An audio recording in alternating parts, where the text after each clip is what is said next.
Welcome, young history explorers. Today, we're going on an exciting journey through China's Ming and Qing dynasties. We'll discover their amazing achievements and why they chose to isolate themselves from the rest of the world. Let's get started. Meet Zhu Yuanzhang, a peasant who rose to become the founder of the Ming dynasty. In the 14th century, he led a revolt against the Mongol rulers who had controlled China for decades. Zhu's leadership helped him drive out the Mongols and establish the Ming dynasty in 1368. He took the title Hongwu, which means vast military power. Zhu Yuanzhang's journey to power was filled with battles. He fought against the Mongols and rival Chinese factions.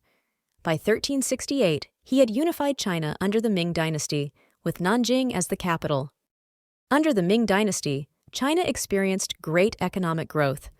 The Ming emperors repaired irrigation systems and rebuilt the Grand Canal, which connected the Yangtze and He rivers.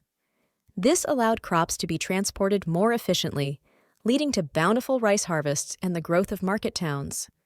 One of the most famous cultural achievements of the Ming dynasty was their beautiful porcelain. Made from powdered stone and kaolin clay, Ming porcelain was known for its delicate blue designs. It became highly sought after worldwide, and was simply called China by Europeans. The Ming dynasty also built the magnificent Forbidden City in Beijing. This 9,000-room palace complex was the emperor's home, office, and retreat. It was designed to showcase the might of the emperor and the importance of the Ming dynasty. In the early 1400s, the Ming dynasty sent out great fleets of ships to explore distant lands. The most famous explorer was Zheng He, who led 7 voyages to places like Southeast Asia, India, the Persian Gulf, and East Africa. These voyages expanded China's influence and brought back exotic gifts and visitors. A truly remarkable figure in Chinese and world history, Zheng He was born a Muslim, yet rose to become a trusted admiral in the Chinese Navy. His fleet consisted of 62 enormous ships and over 27,000 men. But Zheng He's voyages were not just about exploration. They were about showcasing China's power and wealth. He brought back treasures and animals like giraffes and zebras, which amazed the Chinese court. His journeys helped establish Chinese presence and influence in the Indian Ocean and beyond, making China a dominant maritime power of the time.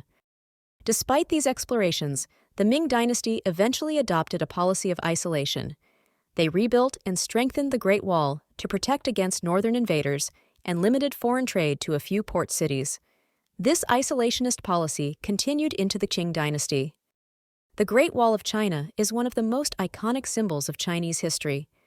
Originally built in the 3rd century BC, the Ming dynasty undertook massive efforts to rebuild and extend it. The wall was strengthened with brick and granite, and watchtowers were added at regular intervals. It stretched over 1,500 miles, creating a formidable barrier against invasions.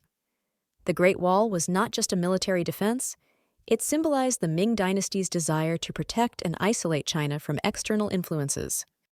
The Qing dynasty began in 1644 after the Manchus seized Beijing. The Qing rulers adopted many Chinese customs and Confucian values. They expanded China's territory and maintained peace and prosperity for about a century and a half.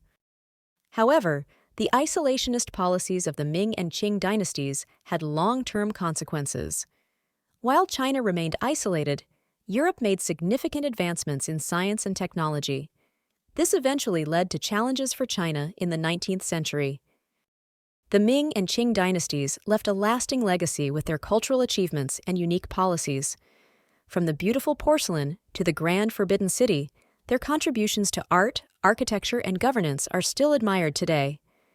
Zheng He's voyages showcased China's maritime prowess, while the Great Wall symbolized its desire for protection and isolation. Thanks for joining us on this journey through history. And remember that if you want to understand today, you have to search yesterday. Keep searching, young history scholars.